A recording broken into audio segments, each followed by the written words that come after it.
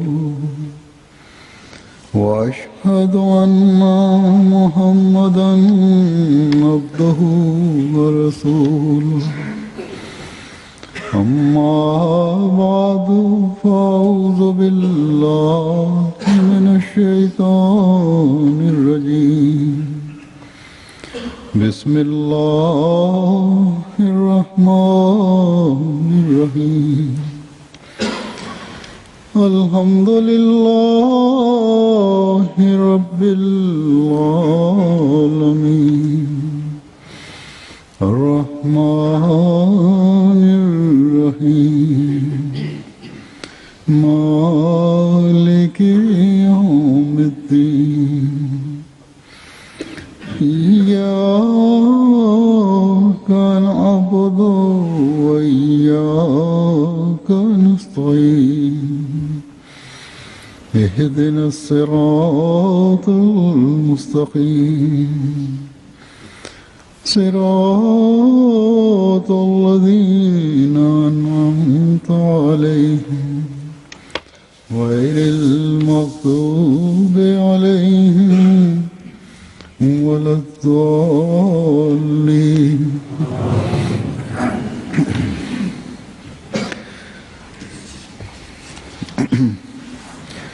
آج میں پھر صحابہ مسیح موعود علیہ الصلوۃ والسلام کے کچھ واقعات پیش کروں گا جو ان کے احمدیت قبول کرنے کے بعد جرأت اور شجاعت سے متعلق ہیں۔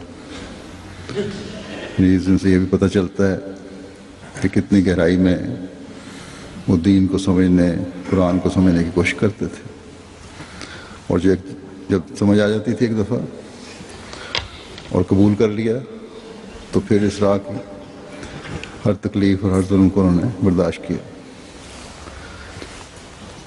رجسٹر روایات صحابہ سے مختلف عنوانوں کے تحت میں نے واقعات اکٹھے کروائے ہیں جو وقتاً پیش کرتا رہوں گا مختلف وقتوں میں۔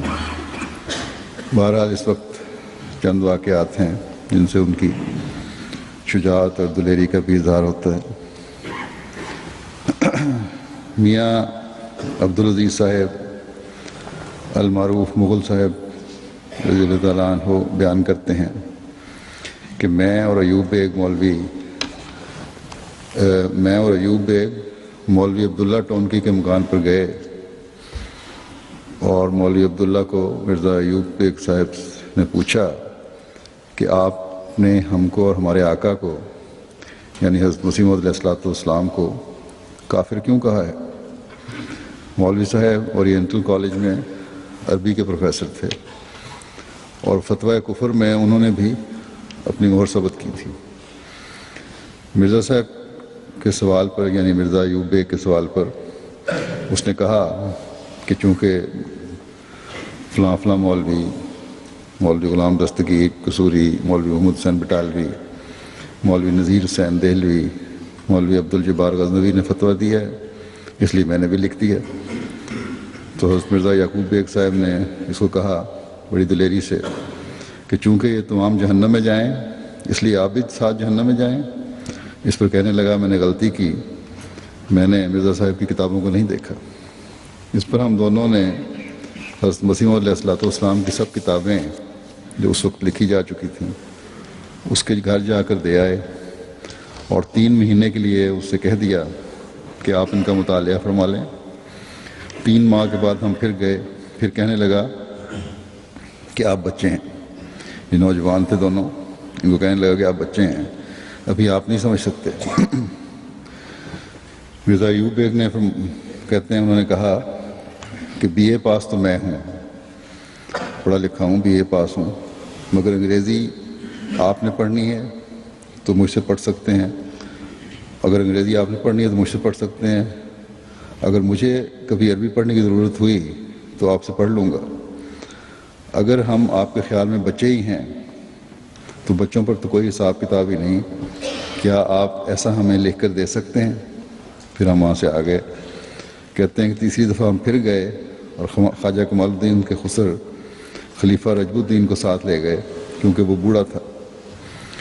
ہم اس خیال پر انہیں ساتھ لے گئے کہ اگر وہ اب کے بھی کہے گا کہ تم ناسمجھ بچے ہو تو ہم خلیفہ صاحب کو پیش کر دیں گے۔ اس پر مولوی عبداللہ نے خلیفہ رجب الدین صاحب سے یہ باتیں شروع کی کہ بہت اچھا ہوا کہ مسلمانوں نے، اور ادھر ادھر کی باتیں شروع کر دیں کہ اچھا ہوا مسلمانوں نے آٹے دال کی دکانیں کھول لی ہیں، مٹی کے برتنوں کی دکانیں کھول لی ہیں۔ لکھتے ہیں کہ یہ علی اکرام کے قتل کے بعد کا واقعہ ہے۔ اس پر ایوب بیگ نے مولوی عبداللہ کا ہاتھ پکڑ کر کہا کہ الہی قیامت کے دن میں خدا کے سامنے اسی طرح مولوی عبداللہ کا ہاتھ پکڑ کر کہوں گا کہ الہی 3 دفعہ ہم اس کے مکان پر چل کر گئے، اس نے ہم کو نہیں سمجھایا کہ ہم کیوں کافر ہیں۔ اس پر مولوی عبداللہ ٹونکی نے کہا کہ مجھے اس کی پرواہ نہیں۔ اس پر ایوب بیگ صاحب نے فرمایا کہ اگر آپ خدا تعالیٰ کی بھی پرواہ نہیں کرتے تو میں آپ کو عمر بھر کبھی السلام علیکم نہیں کہوں گا۔ پھر وہاں سے ہم اٹھ کر چلے آئے، اور پھر آئندہ اس عہد کو مرزا ایوب بیگ نے اپنی زندگی بھر پورا کیا، اور میں نے مولوی عبداللہ کی زندگی تک پورا کیا۔ تو یہ جٹائی جو ہے ان نام نہاد پڑھے لکھے لوگوں کی، یہ اس وقت سے چلی آ رہی ہے اور آج تک چلتی چلی جا رہی ہے۔ کتابیں پڑھتے نہیں، یا کچھ حصہ پڑھ لیں گے اور بغیر سیاق و سباق کے حضرت مسیح علیہ السلام پر اعتراض کرنے شروع کر دیں گے، یا دیکھا دیکھی۔ بلکہ عرب ملکوں میں تو بعض اکثر جو واقعات وہاں سے آتے ہیں وہ یہی ہے کہ جی پاکستان کے مولویوں نے متفقہ طور پہ کیونکہ احمدیوں کو کافر کہہ دیا، اس لیے اب یہ کافر ہے، ہمیں اور کچھ سوچنے سمجھنے کی ضرورت نہیں۔ تو یہ جو سلسلہ چل رہا ہے ابتدا سے، احمدیت کی ابتدا سے، وہ آج تک اسی طرح چلتا چلا جا رہا ہے۔ حضرت منشی قاضی محبوب عالم صاحب بیان کرتے ہیں کہ کچھ دن یہ اسکول نہیں گئے کہ چوتھے روز میں اسکول گیا تو مجھے ایک شخص مرزا رحمت علی صاحب آف ٹسکا جو انجمن حمایت اسلام میں ملازم تھے، انہوں نے اپنے پاس بلایا اور فرمایا کہ تم 4 دن کہاں تھے؟ میں نے صاف صاف ان سے عرض کر دیا کہ میں قادیان گیا تھا۔ انہوں نے کہا بیعت کر آئے؟ میں نے کہا ہاں۔ انہوں نے فرمایا کہ یہاں مت ذکر کرنا، میں بھی احمدی ہوں اور میں نے بیعت کی ہوئی ہے، مگر میں یہاں کسی کو نہیں بتاتا تاکہ لوگ تنگ نہ کریں۔ مگر میں نے ان سے عرض کیا کہ میں تو اس کو پوشیدہ نہیں رکھوں گا چاہے کچھ ہو۔ چنانچہ ہمارے استاد مولوی زین العابدین صاحب جو مولوی غلام رسول قلعہ والوں کے بھانجے تھے اور ہمارے قرآن حدیث کے استاد تھے، ان سے میں نے ذکر کیا کہ میں احمدی ہو گیا ہوں۔ اس پر انہوں نے بہت برا منایا اور دن بدن میرے ساتھ سختی شروع کر دی، حتیٰ کہ وہ فرماتے تھے کہ جو مرزا کو مانے سب نبیوں کا منکر ہے، اور اکثر مجھے وہ کہتے تھے کہ توبہ کرو اور بیعت فسخ کر لو، مگر میں ان سے ہمیشہ قرآن شریف کے ذریعے حیات و وفات مسیح پر گفتگو کرتا، جس کا وہ کچھ جواب نہ دیتے، اور مخالفت میں اس قدر بڑھ گئے کہ جب ان کی گھنٹی آئی، یعنی ان کا پیریڈ جب آتا تھا، تو مجھے مخاطب کرتے تھے او مرزائی بینچ پر کھڑا ہو جا۔ میں ان کے حکم کے مطابق بینچ پر کھڑا ہو جاتا اور پوچھتا کہ میرا کیا قصور ہے۔ وہ کہتے کہ یہی کافی قصور ہے کہ تم مرزائی ہو اور کافر ہو۔ کچھ عرصے کے کرتے میں نے ان کی اس تکلیف دہی کو برداشت کیا۔ پھر مجھے ایک دن خیال آیا کہ میں پرنسپل کو جو 9 مسلم تھے اور ان کا نام حاکم علی تھا، کیوں نہ جا کر شکایت کروں کہ بعض استاد مجھے اس وجہ سے مارتے ہیں کہ میں احمدی کیوں ہو گیا ہوں۔ اس پر انہوں نے ایک سرکولر جاری کر دیا کہ مذہب کے اختلاف کی وجہ سے کوئی مدرس، کوئی ٹیچر کسی لڑکے کو کوئی سزا نہ دے۔ چنانچہ اس آرڈر کے آنے پر مولوی زین العابدین صاحب نے اور ان کے ہم خیال استاد ڈھیلے پڑ گئے، اور مجھ پر جو سختی کرتے تھے اس میں کمی ہو گئی۔ یہ واقعات یہ 100 سال پرانے نہیں، اس جہالت کے وقت کے نہیں، بلکہ آج بھی پاکستان میں دہرائے جاتے ہیں۔ آج بھی بچوں سے یہی سلوک ہوتا ہے۔ گزشتہ دنوں ایک طالب علم کا مجھے خط آیا کہ بڑے اچھے نمبر تھے اس کے، کالج میں داخلہ مل گیا اس نمبروں کی بنا پہ۔ فیس جمع کروانے گیا تو وہاں انتظامیہ کے کچھ اور بھی افسر بیٹھے تھے۔ انہوں نے پوچھا کہیں سے پتہ لگ گیا کہ احمدی ہے؟ میں نے کہا تم احمدی ہو؟ اس نے کہا کہ ہاں میں احمدی ہوں۔ انہوں نے کہا یہ لو پیسے اور تمہارا داخلہ کینسل، اور آئندہ یہ نظر نہ آنا نہیں تو تمہاری ٹانگیں توڑ دیں گے۔ اسی طرح چند دن ہوئے ایک لڑکی کا خط آیا مجھے، بڑے اچھے نمبر اس کے آئے، پڑھائی میں ہوشیار ہے، لیکن جو داخلہ فارم ہے بورڈ کے امتحان کا، اس پہ اب انہوں نے نیا فارم بنایا ہے جس پہ لکھا ہوا ہے، کمپیوٹرائز فارم ہے جسے ٹک کرنا ہے مسلم یا نان مسلم۔ پہلے تو ہمارے بچے احمدی لکھ دیا کرتے تھے اور اب وہ آپشن نہیں رہی۔ 2-3 دفعہ یہ بچی کہتی ہے کہ میرا داخلہ، کیونکہ آپ نے کہا ہوا ہے کہ مسلمان لکھنا ہے، تو میں مسلمان کے کالم پہ ٹک کرتی ہوں، تو وہ کہتے ہیں پھر جو ڈکلیریشن ہے حضرت مسیح علیہ الصلوۃ والسلام کو گالیاں دینے کی، اس پہ بھی دستخط کرو۔ وہ جب ہم نہیں کرتے تو داخلہ کینسل ہو جاتا ہے۔ تو یہ سختیاں اسکول کے بچوں پر اور اچھے بھلے ہوشیار بچوں پر آج بھی ہو رہی ہیں۔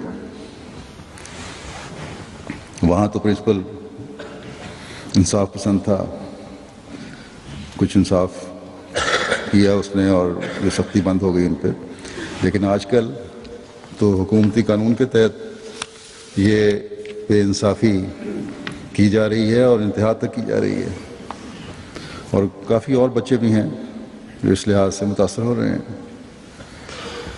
بہرحال یہ ظلم چل رہا ہے، لیکن اس ظلم کے ساتھ ساتھ اللہ تعالیٰ کے فضل سے ان کے ایمان بھی مضبوط ہو رہے ہیں جو آج کل کے بھی ہمارے نوجوان ہیں۔ اسی طرح مہر غلام حسن صاحب بیان کرتے ہیں اپنی بیعت کا واقعہ کہ میں اور مولوی فیض الدین صاحب بیٹھے تھے، ایک شخص بنام رحیم بخش صاحب قوم دردی یہاں آیا، آ کر کہنے لگا کہ مولوی صاحب آج طبیعت بہت پریشان ہے۔ میں نے اس کی وجہ پوچھی تو وہ بیان کرنے لگے کہ حامد شاہ ایک فرشتہ اور باخدا آدمی ہے، ہندو مسلمان اس کی تعریف کرتے ہیں، سب اس کی تعریف کر رہے ہیں، چاہے وہ ہندو ہو یا مسلمان ہو۔ آج اس سے ایک بہت بڑی غلطی ہو گئی۔ آج انہوں نے اپنے ماموں عمر شاہ کو کہا کہ ماموں جان آپ کا حضرت ابن مریم کے متعلق کیا خیال ہے؟ انہوں نے بیان کیا کہ بیٹا میرا تو یہی مذہب ہے کہ وہ زندہ آسمان پر ہیں، کسی زمانے میں امت محمدیہ کی اصلاح کے لیے آئیں گے۔ شاہ صاحب نے کہا کہ ماموں صاحب آج سے آپ میرے امام نہیں ہو سکتے، کیونکہ یہ عقیدہ مشرکانہ ہے کہ ایک انسان کو حی و قیوم اور لازوال مانا جائے۔ دوسری بات یہ کہ سید و مولا سرور کائنات صلی اللہ علیہ وسلم کی اس عقیدے سے بڑی حد تک ہوتی ہے کہ وہ تو زمین میں مدفون ہوں اور حضرت عیسیٰ آسمان پر اٹھائے جائیں۔ عمر شاہ نے اس پر کہا کہ اچھا بیٹا آپ آگے کھڑے ہوا کریں اور میں پیچھے پڑھا کروں گا۔ تو کہتے ہیں ان کی باتیں یہ سنتے ہی میں نے کہا کہ مولوی صاحب میں نے مان لیا ہے کہ مسیح مر گیا ہے، اگر مسیح زندہ رہیں تو توحید میں بڑا فرق آتا ہے۔ آپ یہ مت خیال کریں کہ احمدی ہوں، میں ابھی تک احمدی نہیں، مگر مرزا صاحب کی یہ بات ضرور سچی ہے، میں کبھی گوارہ نہیں کر سکتا کہ محمد رسول اللہ صلی اللہ علیہ وسلم کی حد تک کی جائے۔ مولوی صاحب نے میرے منہ کے آگے ہاتھ رکھ دیا۔ میں نے کہا مولوی صاحب کیوں روکتے ہیں؟ مولوی صاحب نے کہا کہ اگر آپ کا عقیدہ ہو گیا کہ مسیح مر گیا ہے تو اتنا جوش و خروش دکھانے کی کیا ضرورت ہے؟ ٹھیک ہے مان لیا آپ نے تو چپ کر کے بیٹھے رہے آرام سے۔ کہتے ہیں میں نے کہا مولوی صاحب مسجد سے نکلتے ہی میں منادی کرتا چلا جاؤں گا، لوگوں کو بتاتا چلا جاؤں گا کہ اگر حضرت عیسیٰ آسمان پر ہے تو محمد رسول اللہ صلی اللہ علیہ وسلم کی حد تک ہے، یہ میری جان گوارہ نہیں کر سکتی۔ میں نے جاتے ہی اپنے والد صاحب کو سمجھایا، اور میرا بڑا بھائی غلام حسین جو عارف والے کا امیر جماعت ہے، اس وقت احمدی نہیں تھے، وہ دونوں جل کر آگ بگولا ہو گئے میری بات سن کر، اور میرا نام دجال ملعون وغیرہ رکھا۔ کہتے ہیں مجھے خیال آیا کہ کل مجھ پر مولویوں کا حملہ ہوگا۔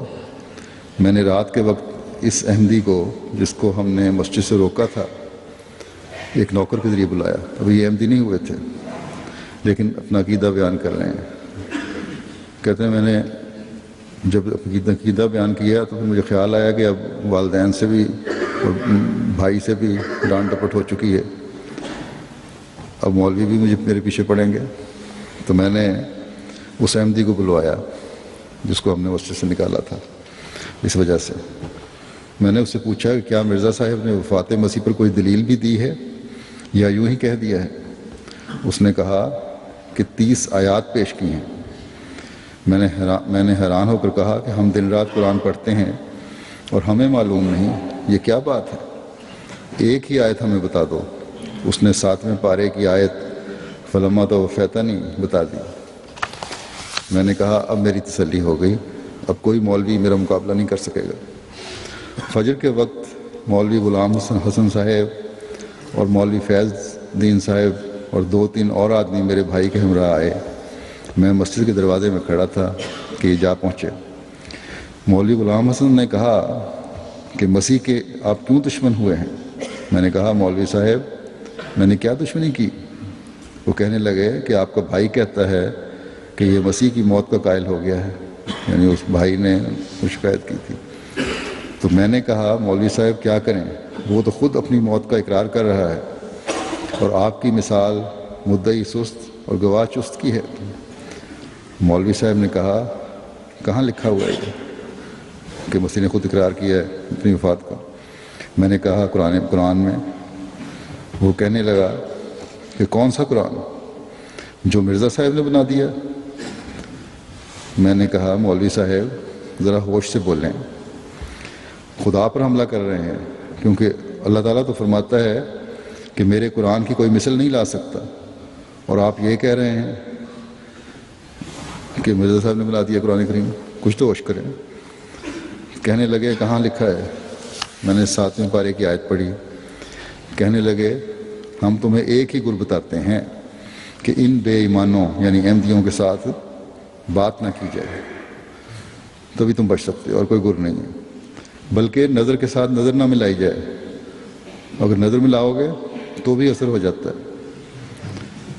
ان 2 گروں کو یاد رکھو تو بچ کے رہو گے۔ کہتے ہیں میں نے کہا کہ مولوی صاحب سچائی کا اثر ایسا ہی ہوا کرتا ہے، یہ جو آپ مجھے گر بتا رہے ہیں تو سچائی کی نشانی ہے۔ مولوی صاحب واپس ہو کر چلے گئے۔ میرا بھائی جو مخالف تھا وہ نیروبی میں چلا گیا۔ میں نے بیعت کر لی، والد صاحب اور بیوی کو بھی سمجھا لیا، گویا سب کو سمجھا لیا۔ بھائی کو نیروبی میں جا کر سمجھ آئی، وہ 10 ماہ کے بعد واپس چلے آئے اور آتے ہی بیعت کر لی۔ اب خدا کے فضل سے لکھتے ہیں، جب یہ لکھ رہے تھے واقعہ، کہ ہمارے محلے میں 100-150 افراد احمدی ہیں۔ تو آج بھی یہی لوگوں کو کہا جاتا ہے کہ نہ ان سے بات کرو، نہ ان سے نظر ملاؤ۔ اور یہ آج کی بات نہیں ہے، آج سے 1400 سال پہلے بھی یہی کہا جاتا تھا۔ جب وہاں حضرت صلی اللہ علیہ وسلم نے دعویٰ فرمایا تھا، وہ مشہور واقعہ جو آتا ہے حضرت طفیل بن عمر دوسی کا، وہ کہتے ہیں مکہ میں آیا میں تو قریش نے مجھے کہا کہ تم ایک معزز اور سردار ہو اور سمجھدار شاعر ہو، تم ہمارے ملک میں آئے، تمہیں بتانا چاہتے ہیں کہ ایک شخص نے ہمارے ملک درمیان دعویٰ کیا ہوا ہے اور ہمارے اندر تفرقہ ڈال دیا اور ہمیں پراگندہ کر دیا ہے۔ اس کے کلام میں جادو ہے جس سے باپ بیٹے اور بھائی بھائی اور میاں بیوی علیحدہ ہو جاتے ہیں۔ ہمیں ڈر ہے کہ آپ اور آپ کی قوم بھی اگر ان کی آپ نے باتیں سن لی تو وہی حال نہ ہو جائے جو ہمارا ہو رہا ہے، لہٰذا اس شخص سے نہ بات کرنا نہ اس کی بات سننا۔ کہتے ہیں انہوں نے اس قدر اصرار کیا کفار نے کہ میں نے فیصلہ کر لیا کہ میں آپ صلی اللہ علیہ وسلم کی بات نہیں سنوں گا، بلکہ جب مسجد کیا تو اس ڈر سے خانہ کعبہ میں کانوں میں روئی ڈالی کہ کہیں آپ کی کوئی بات میرے کانوں میں نہ پڑ جائے۔ تو حضرت صلی اللہ علیہ وسلم خانہ کعبہ میں نماز میں مشغول تھے، میں آپ کے پاس جا کر کھڑا ہو گیا، لیکن خدا تعالیٰ کی تقدیر نے آپ کا کچھ کلام مجھے سنوائی دیا جو مجھے اچھا لگا۔ تو میں نے دل میں کہا کہ تمہارا برا ہو، تم ایک زیرک انسان ہو، عقل مند ہو، شاعر ہو، اچھے برے کی تمیز جانتے ہو، اس شخص کا کلام سننا تو چاہیے، اگر باتیں اچھی ہوں گی تو مان لینا، اگر بری ہونی تو ترک کر دینا۔ کہتے ہیں بہرحال میں وہیں ٹھہرا رہا یہاں تک کہ حضرت صلی اللہ علیہ وسلم نے اپنے گھر کے نماز ختم کی، گھر کی طرف روانہ ہوئے تو میں بھی آپ کے پیچھے چل پڑا، اور جب حضور کے گھر پہنچے تو میں آپ کے پاس حاضر ہوا اور عرض کی کہ اے محمد صلی اللہ علیہ وسلم، آپ کی قوم نے مجھے آپ کے بارے میں یہ باتیں بتائی ہیں، اور انہوں نے مجھے اس قدر اسرار سے ڈرایا ہے کہ میں نے ڈر کے اپنے کانوں میں روئی ٹھونس لی ہے، کہیں آپ کی کوئی بات میرے کانوں میں نہ پڑ جائے۔ لیکن خدا تعالیٰ کی تقدیر نے مجھے کچھ باتیں سنوا دی ہیں اور مجھے بہت اچھی لگیں۔ اب میں آپ کی باتیں سننا چاہتا ہوں۔ اس پر حضرت صلی اللہ علیہ وسلم نے اسلام کے بارے میں بتایا اور قرآن کریم سنایا، اور کہتے ہیں کہ خدا کی قسم میں نے اس سے خوبصورت کلام کبھی نہیں سنا تھا اور اس سے زیادہ درست بات نہ سنی تھی، چنانچہ انہوں نے کلمہ پڑھا اور اسلام قبول کر لیا۔ تو یہ ہمیشہ سے مخالفین کا طریقہ چلا آ رہا ہے۔ جادو اگر ہوتا ہے تو مخالفین کی طرف سے ہوتا ہے، کبھی انبیاء کی طرف سے نہیں ہوا۔ اللہ تعالیٰ نے تو یہی دلیل دی ہے کہ جادو کبھی کامیاب نہیں ہوتا، اور اگر یہ جادو کامیاب ہو رہا ہے ان کے نزدیک تو پھر اس کو قرآنی دلیل کے مطابق تو پھر یہ جادو نہیں بلکہ سچائی ہے، جس کو ان کو بھی قبول کر لینا چاہیے۔ اسی طرح حضرت خلیفہ نور الدین صاحب سکنا جموں، یہ جموں کے رہنے والے تھے، خلیفہ نور الدین کہلاتے تھے، یہ لکھتے ہیں کہ میں مولوی عبد الواحد صاحب غزنوی کو 1 سال تک سمجھاتا رہا۔ انہوں نے ایک بار مجھ سے کہا کہ مرزا صاحب پر علماء نے کفر کے فتوے لگائے ہیں۔ میں نے کہا تمہارے باپ پر بھی تو مولویوں نے کفر کا فتویٰ لگایا تھا۔ اس کے بعد انہوں نے ایک مولوی صاحب غالباً مولوی محمد لکھو کے والے کے متعلق کہا کہ اسے بھی الہام ہوتا ہے، اس سے لکھ کر پوچھتا ہوں کہ مرزا صاحب کے دعویٰ کے متعلق خدا کا کیا حکم ہے۔ 1 ماہ بعد اس مولوی کا یہ جواب آیا کہ میں نے دعا کی تھی۔ جواب سنا ذرا مولوی صاحب کا۔ میں نے دعا کی تھی، خدا کی طرف سے جواب ملا ہے کہ مرزا صاحب کافر۔ میں بدروا کام پر گیا ہوا تھا، جب جموں واپس آیا تو مجھے خط دکھلایا گیا۔ میں نے کہا کہ الہام کرنے والا خدا نعوذ باللہ کو بڑا ڈرپوک خدا ہے، جو مرزا صاحب کو کافر بھی کہتا ہے اور ساتھ صاحب بھی کہتا ہے۔ یہ بھی نقطہ انہوں نے نکالا کہ ساتھ کہہ رہا ہے کہ مرزا صاحب کافر، کہ ایک طرف وہ اللہ کہہ رہا ہے کہ کافر ہیں اور دوسرے صاحب کا لفظ استعمال کر رہا ہے جو بڑا عزت کا لفظ ہے۔ ایسے ڈرپوک خدا کے الہام کا کیا اعتبار ہے؟ تو اس طرح بھی یہ چھوٹی چھوٹی باتوں سے نقطے نکالا کرتے تھے۔ حکیم عبدالصمد خان صاحب ولد حکیم عبدالغنی صاحب دہلی کے تھے۔ یہ لکھتے ہیں کہ انہوں نے 1905 میں بیعت کی تھی کہ میں 1891 میں ایک مولوی صاحب سے جلالین پڑھا کرتا تھا۔ اس میں یا عیسیٰ انی متوفی کا و رافعہ کا الیہ والی آیت آ گئی، جس کی تفسیر میں لکھا تھا کہ رافعہ کا الیہ من الدنیا من غیر موتن۔ میں حیران ہوا کہ من غیر موتن کہاں سے آ گیا؟ یہ متن کی تفسیر ہو رہی ہے یا متن کا مقابلہ ہو رہا ہے؟ رات غور کرتے کرتے 2 بج گئے۔ اتفاقاً والد صاحب کی آنکھ کھلی۔ انہوں نے اتنی دیر جاگنے کا سبب دریافت کیا۔ میں نے اصل حقیقت کیا سنائی۔ فرمایا میاں استاد کس لیے ہوتا ہے؟ تم صبح جا کر مولوی صاحب سے یہ معاملہ حل کروا لینا۔ چنانچہ میں صبح مولوی صاحب کے پاس گیا اور سارا قصہ کہہ سنایا۔ مولوی صاحب کہنے لگے کہ میاں متقدمین سے لے کر متاخرین تک سب کا یہی مذہب ہے، مذہب چلا آتا ہے، اس میں جھگڑا مت کرو۔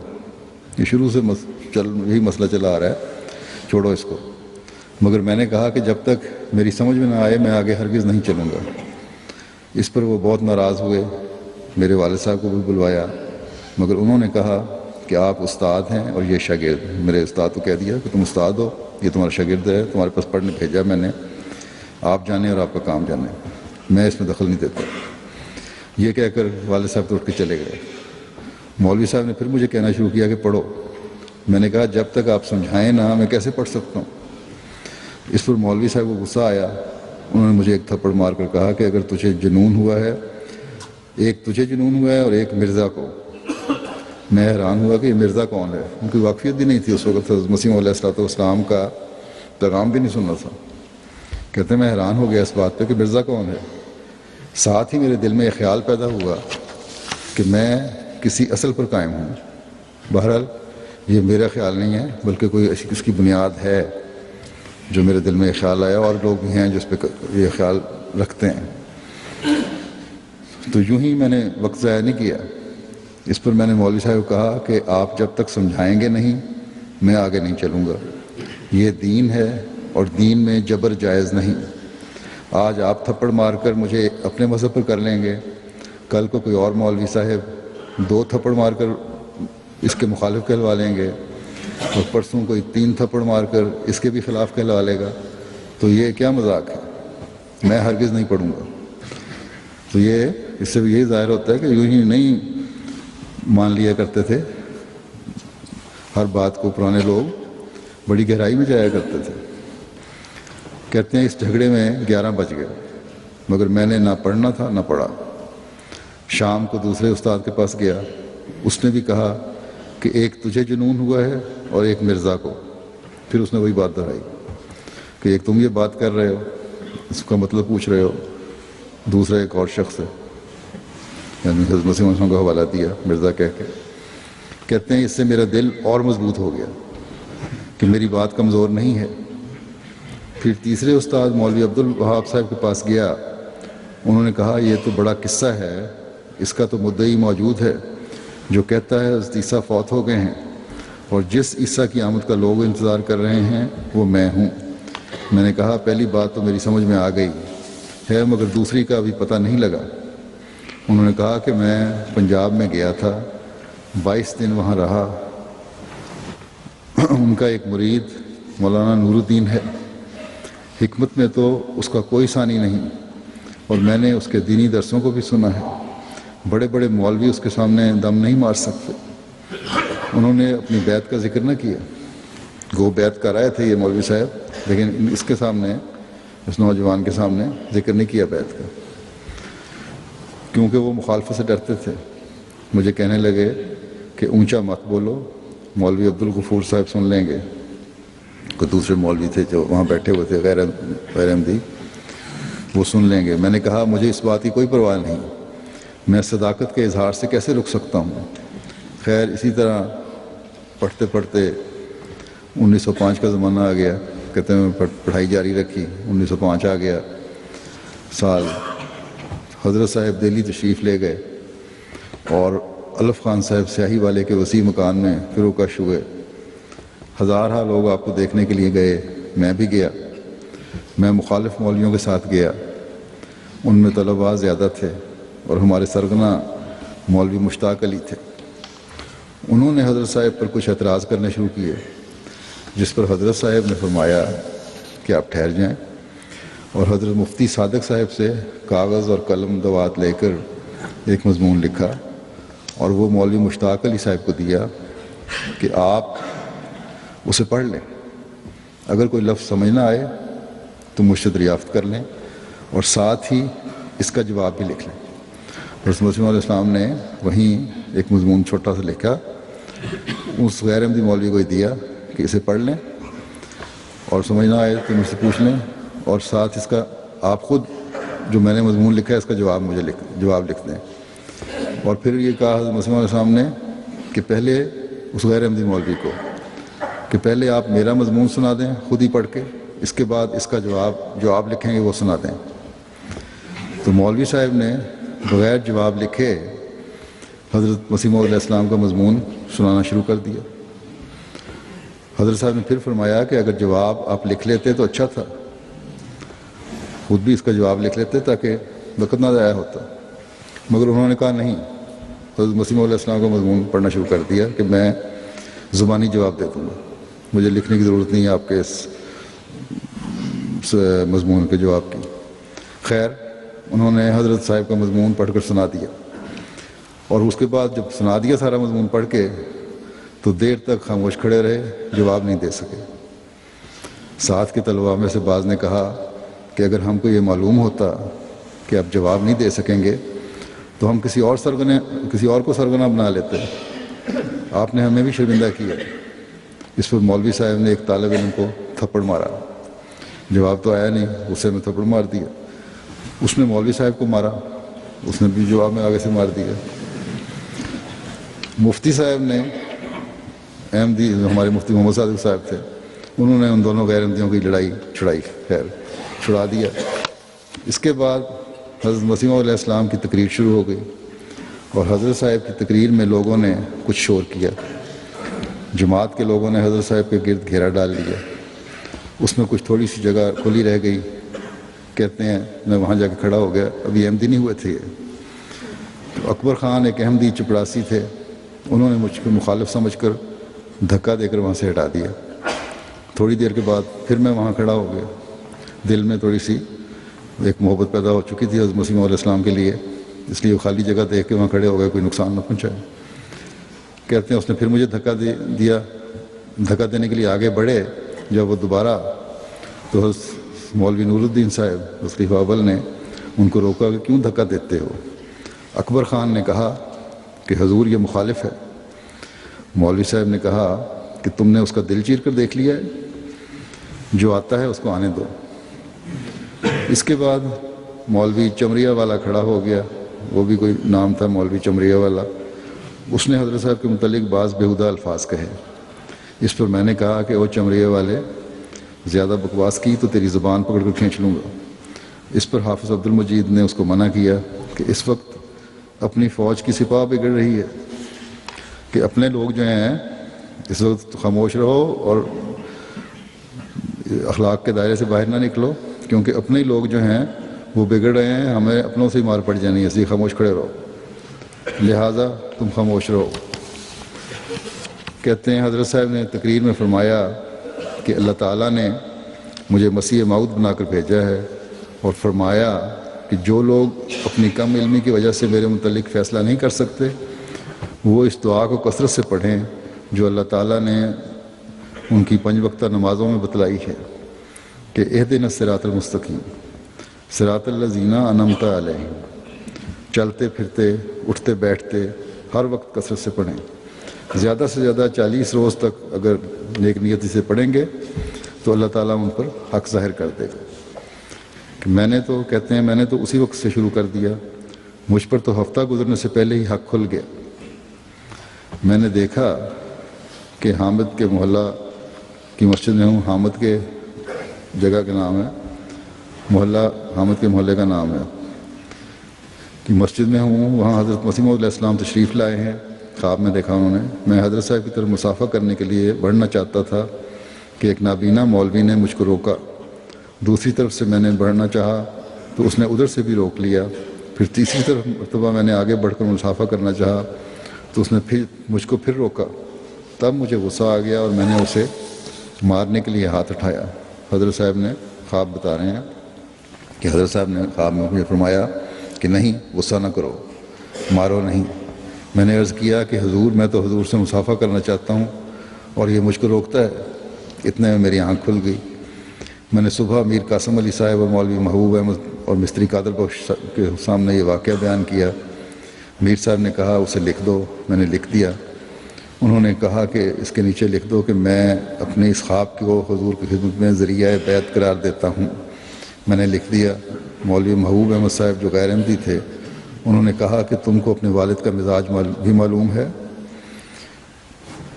وہ ایک گھڑی بھر بھی تم کو اپنے گھر نہیں رہنے دیں گے۔ میں نے کہا مجھے اس کی کوئی پرواہ نہیں۔ خیر حضرت صاحب نے بیعت منظور کر لی اور مجھے لکھا کہ تمہاری بیعت قبول کی جاتی ہے، اگر تم پر کوئی گالیوں کا پہاڑ کیوں نہ توڑ دے، نگاہ اٹھا کر مت دیکھنا، چاہے جتنی مرضی گالیاں پڑیں تو انہیں کوئی جواب نہیں دینا۔ اب پھر کہتے ہیں میں اصل واقعے کی طرف آتا ہوں۔ حضرت صاحب کی تقریر کے بعد حضرت مولانا نور الدین صاحب نے تقریر کی، خلیفہ اول نے۔ تو آپ کی تقریر کے بعد میں نے آپ سے مسافہ کیا۔ مولوی صاحب نے فرمایا کہ میاں تم نے دینیات میں کچھ پڑھا ہے؟ میں نے کہا حضور مشکات اور جلالین پڑھی ہے۔ آپ نے پوچھا کہ فقہ میں کہاں تک پڑھا ہے؟ میں نے عرض کیا کہ قدوری اور ایک اور نام وہاں صحیح طرح پڑھا نہیں جا رہا، وہ پڑھی ہے۔ آپ نے دریافت کیا، کیونکہ یہ روایات ساری ہاتھ سے لکھی ہوئی ہیں، اس لیے بعض لکھائی پڑھی نہیں جاتی۔ تو آپ نے دریافت کیا کہ منطق میں کہاں تک پڑھا ہے؟ میں نے کہا چھوٹے چھوٹے رسالے پڑھے ہیں۔ پھر میں نے حضرت صاحب سے مصافحہ کیا، اور جب واپس لوٹا تو مولوی عبدالحکیم صاحب نے کہا کہ تم اپنا ہاتھ راپنی سے چھلواؤ۔ وہ چھوٹا رمبا ہوتا ہے جسے چمڑے کو چھیلتے ہیں جوتے بنانے والے یا چمڑے کا کام کرنے والے۔ کہتے تم نے کیونکہ حضرت مرزا صاحب سے مصافحہ کر لیا ہے، اپنا ہاتھوں کی کھال جو ہے اس کو دھڑواؤ، تب صاف ہو سکتے ہیں، اس کے بغیر صاف نہیں ہو سکتے، کیونکہ ان ہاتھوں سے تم نے مرزا صاحب سے مصافحہ کیا ہے۔ اعوذ باللہ۔ بہرحال یہ تو بیعت کر کے آ گئے۔ اسی طرح حضرت حافظ غلام رسول صاحب وزیر آبادی ایک واقعہ لکھتے ہیں، کہتے ہیں کہ وزیر آباد میں سمن راجگان کو جو وزیر آباد کے شمالی حصے میں موجود ہے ایک بڑا مکان جس میں ریاست راجوری کشمیر کے راجے مسلمان رہتے ہیں، ایک شخص مسمہ اللہ والے نے راجہ عطا اللہ خان صاحب مرحوم سفیر کابل کو جا کر کہا کہ یوں ہی لوگ غلام رسول کے پیچھے پڑ گئے ہیں۔ راجہ صاحب نے فرمایا تو پھر کیا ہے، یہ احمدی ہو گئے تھے، ان کا یوں ہی پڑ گئے ہیں۔ حافظ صاحب کو لاؤ یہاں آ کر بیان کر دیں کہ ہم مسیح کا رفع جیسا قرآن مجید میں موجود ہے مانتے ہیں، اور نزول مسیح جب حدیثوں میں آیا ہے وہ بھی بیان کر دیں۔ چنانچہ شہر میں منادی کی گئی اور مسلمانوں کے تمام فرقے ہزاروں کی تعداد میں جمع ہو گئے۔ میں جانتا تھا کہ جو میں نے کہنا ہے، اور یہ بھی میں جانتا تھا، یہ احمدی ہو چکے تھے کہ غلام رسول صاحب وزیر آبادی کہتے ہیں میں جانتا تھا جو میں نے کہنا ہے، اور یہ بھی جانتا تھا کہ میری بات کو کسی نے نہیں سمجھنا، اشاروں میں بات کروں گا۔ صرف ایک شخص ہے جس کا نام حکیم سلطان علی تھا، وہ میرے خاندان کا آدمی تھا، اگر کوئی سمجھا تو وہ سمجھے گا۔ الغرض جب میں پہنچا تو راجہ صاحب نے فرمایا کہ مسمہ اللہ رکھے، اللہ والے نے کہا ہے کہ حافظ صاحب مسیح کا رفع اور نزول مانتے ہیں، کیا یہ سچ ہے؟ میں نے کہا بے شک۔ لوگ سب خاموش ہو جائیں تو میں بیان کر دیتا ہوں۔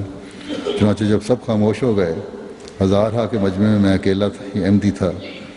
اس وقت میں نے کہا سنو لوگو، جب قرآن مجید میں مسیح کا رفع آیا ہے اور جس طرح حدیث شریف میں نزول کا ذکر آیا ہے، میں اس کو برحق مانتا ہوں۔ جو اس کو نہیں مانتا میں اس کو بے ایمان جانتا ہوں۔ اتنا لفظ کہنا تھا کہ مخلوق میں آفرین مبارکبادی کے الفاظ بے ساختہ حاضرین کی زبان سے بآواز بلند شروع ہو گئے اور شور پڑ گیا۔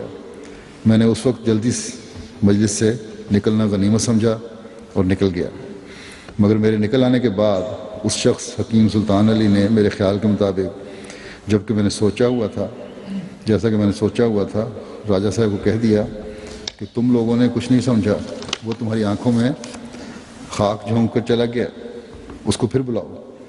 چنانچہ سمن کے دروازے سے نکلتے ہی کچھ آدمی میری تلاش کے لیے آئے کہ مجھے واپس لے جائیں، مگر میں کسی اور راہ سے نکل کر گھر پہنچ گیا۔ رات خیر خیر سے گزری تو بعد از فجر راجہ صاحب کا ایک پیغامبر بابو فضل الدین صاحب میرے پاس پہنچا اور کہا کہ راجہ صاحب اور دیگر اہل محلہ کہتے ہیں کہ رفع اور نزول کے فکروں سے ہمیں اطمینان نہیں ہوا۔ میں نے کہا پھر کس طرح اطمینان ہو؟ اس نے کہا کہ راجہ صاحب وغیرہ کہتے ہیں کہ جب تک آپ مرزا صاحب کو کافر نہ کہیں ہم نہیں مانتے۔ میں نے کہا میں کافر کیوں کہوں؟ اس نے کہا مولوی جو کہتے ہیں۔ میں نے کہا چونکہ مولوی مرزا صاحب کو کافر کہتے ہیں، میں بھی ان کو کافر کہتا ہوں، یعنی مولویوں کو دل میں کہا کہ مولویوں کو کافر کہتا ہوں، ان کو کافر کہتا ہوں، نیت میری یہی تھی کہ مولویوں کو کافر کہتا ہوں۔ اب وہ مطمئن ہو کر چلا گیا۔ جب مجلس میں جا کر کہا کہ لو جی اب تو مرزا صاحب کو بھی اس نے کافر کہہ دیا، پھر وہی سلطان علی بولا کہ میاں تم دوبارہ آنکھوں میں خاک ڈلوا آئے ہو، اس نے تو مولویوں کو کافر کہا ہے، یہ نہیں۔ پھر جاؤ جا کے کہو کہ یہ لفظ لکھ دے کہ میں مرزا غلام احمد قادیانی علیہ السلام کو نعوذ باللہ کافر کہتا ہوں۔ پھر وہ آیا، مجھ سے یہ کہلوانا چاہا۔ آخر 2 دن گزر گئے تھے، میرا دل بھی کچھ دلیر ہو گیا تھا۔ پھر میں نے صاف کہہ دیا کہ بھائی جو کچھ میں نے کہا تھا وہی ٹھیک ہے، یعنی مرزا صاحب کو جو کافر کہتے ہیں میں ان کو کافر سمجھتا ہوں۔ بس پھر تو وہ مایوس ہو گئے۔ الیوم یائس الذین کفروا من دینکم فلا تخشوہم واخشون، یعنی جو قرآن شریف کی آیت انہوں نے یہاں لکھی ہوئی ہے کہ آج کے دن وہ لوگ جو کافر ہوئے تمہارے دین سے مایوس ہو چکے ہیں، بس تم ان سے نہ ڈرو۔ اللہ تعالیٰ کا فرماتا ہے کہ ان سے نہ ڈرو بلکہ مجھ سے ڈرو۔ بس کہتے ہیں بس پھر مقدمات شروع ہو گئے۔ یہاں تک کہ جن لوگوں پر کبھی بھی جھوٹ بولنے کی امید نہ تھی انہوں نے مجھے نقصان پہنچانے کے لیے کھلم کھلا عدالتوں میں جھوٹ بولے، ان کے خلاف مقدمے شروع ہو گئے، مگر میں نے ان کی کوئی پرواہ نہ کی، نہ کرتا ہوں۔ الغرض میں نے یہ واقعہ جو مرزا صاحب کو کافر سمجھتے ہیں ان کو کافر کہتا ہوں، حضرت مسیح موعود علیہ السلام کے حضور بیان کیا تو حضور کھلکھلا کر ہنسے۔ حضور نے فرمایا کہ دیکھو کتمان ایمان کا بھی ایک درجہ ہوتا ہے، یعنی ایمان کو چھپانے کے لیے یا فساد سے بچنے کے لیے اخفا رکھنا ایک درجہ ہوتا ہے، جیسا کہ سورۃ المومن میں وقال رجل مومن من آل فرعون یکتم ایمانہ آیا ہے۔ آپ نے بہت اچھا کیا کہ موقع شناسی کر کے شریروں سے اپنی جان بچا لی۔ بس یہ داستانیں ہیں جو احمدیوں پر سختیوں کی داستانیں ہیں، انہیں حق سے ہٹانے کی داستانیں ہیں، انہیں خوف زدہ کرنے کی داستانیں ہیں۔ یہ پرانے قصے نہیں، بلکہ جیسا کہ میں نے پہلے بھی کہا، آج 123 سال گزرنے کے بعد بھی یہی کچھ احمدیوں سے روا رکھا جا رہا ہے۔ لیکن احمدیت کا قافلہ اللہ تعالیٰ کے فضل سے اس سب مخالفت کے باوجود آگے سے آگے بڑھتا چلا جا رہا ہے اور انشاءاللہ تعالیٰ بڑھتا چلا جائے گا۔ دنیا میں ہر جگہ احمدی اپنے ایمان کے اظہار میں پختہ تر ہوتے چلے جا رہے ہیں، اور ایمان لانے کے بعد اللہ تعالیٰ کے اس حکم کو سامنے رکھتے ہیں کہ فلا تخشوہم واخشونی۔ خوف ہے تو خدا کا، نہ کہ کسی مخلوق کا۔ اللہ تعالیٰ ایمانوں کی مضبوطی اور زیادہ پیدا کرے افراد جماعت میں، اور ہمیشہ نہ صرف قائم رکھے بلکہ بڑھاتا چلا جائے۔ آج پھر ایک اسی طرح کا واقعہ ہوا ہے، مضبوط ایمان والوں جو اپنا نمونہ دکھاتے ہیں پاکستان میں، خاص طور پہ ان کا ایک ہمارے بزرگ احمدی کو شہید کیا گیا ہے، مکرم چودھری محمد اکرم صاحب ابن مکرم محمد یوسف صاحب نواب شاہ کے، انا للہ و انا الیہ راجعون۔ مکرم چودھری محمد اکرم صاحب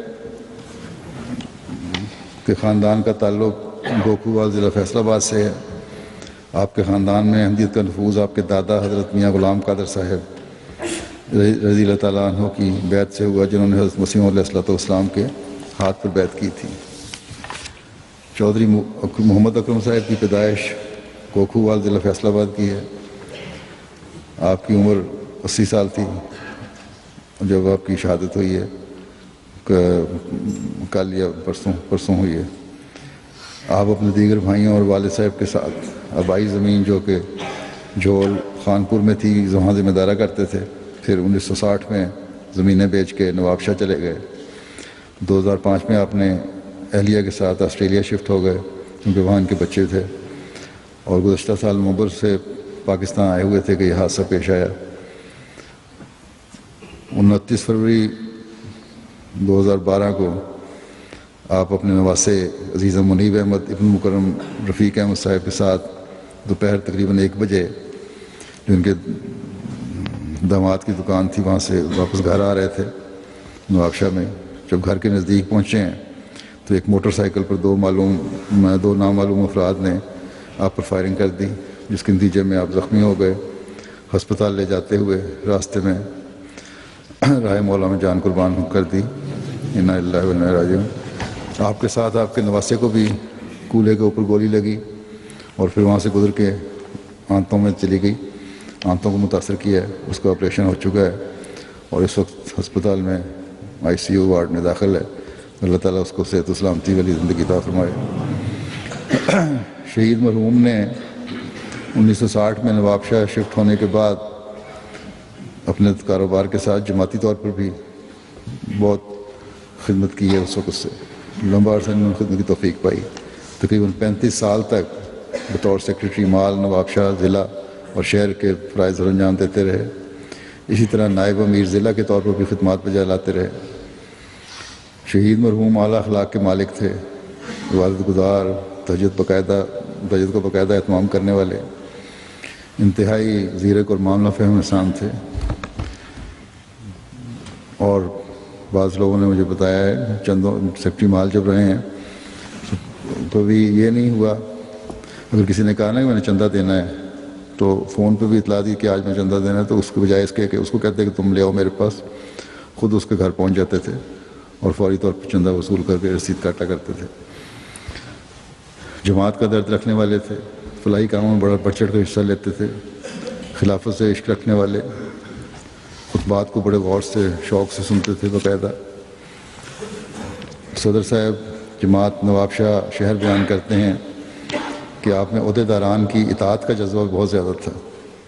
کہتے ہیں صدر صاحب کہتے ہیں کہ عمر میں بہت بڑے ہونے کے باوجود مجھ سے اطاعت اور ادب کے ساتھ پیش آتے تھے. اس وقت دفعہ جب آسٹریلیا سے آئے ہیں تو مجھ سے نادار اور غربا کی فہرست تیار کروائی جس میں احمدی اور غیر احمدی سب شامل تھے اور ان کی باقاعدہ مدد کرتے رہے جتنی دیر وہاں رہے. اسی طرح نواب شاہ کا سینٹر کافی عرصے سے ایک سینٹر بند تھا جو کہ آپ نے بڑی محنت اور کوشش کے ساتھ کھلوایا اور پھر اس کی تعمیر کے حوالے سے کہا کہ آپ لوگ اس کی مزید جو تعمیر و مرمت کرنی ہے شروع کر دیں. میں آسٹریلیا واپس جا کر آپ کو تعمیر کے لیے رقم ضرور بھجواؤں گا. وہ تو اللہ تعالیٰ نے موقع نہیں دیا، اللہ کرے کہ جماعت خود وہاں اس کی مکمل کر لے تعمیر. ان کو شہادت کا ہی بہت شوق تھا. ان کی بہو کا بیان ہے کہ جب کسی کی شہادت کی خبر سنتے تو کہتے تھے کہ یہ اعزاز تو مقدر والوں کو ملتا ہے. آخر اللہ نے ان کی یہ خواہش پوری کر دی. شہید مرحوم نے لوہا یقین میں اہلیہ کے علاوہ 5 بیٹے اور 2 بیٹیاں چھوڑی ہیں. تمام بچے اللہ تعالیٰ کے فضل سے شادی شدہ ہیں. جیسا کہ میں نے کہا کہ بچے 4 بیٹے اور 1 بیٹی آسٹریلیا میں رہائش پذیر ہیں، 1 بیٹا اور 1 بیٹی نواب شاہ پاکستان میں رہائش پذیر ہیں.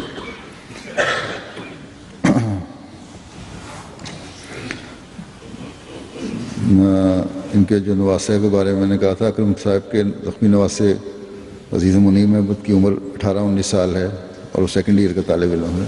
اللہ تعالیٰ اس کو شفائے کاملہ و عاجلہ عطا فرمائے. ابھی نمازوں کے بعد انشاءاللہ ان کا نماز جنازہ غائب ادا ہوگا اکرم صاحب کا.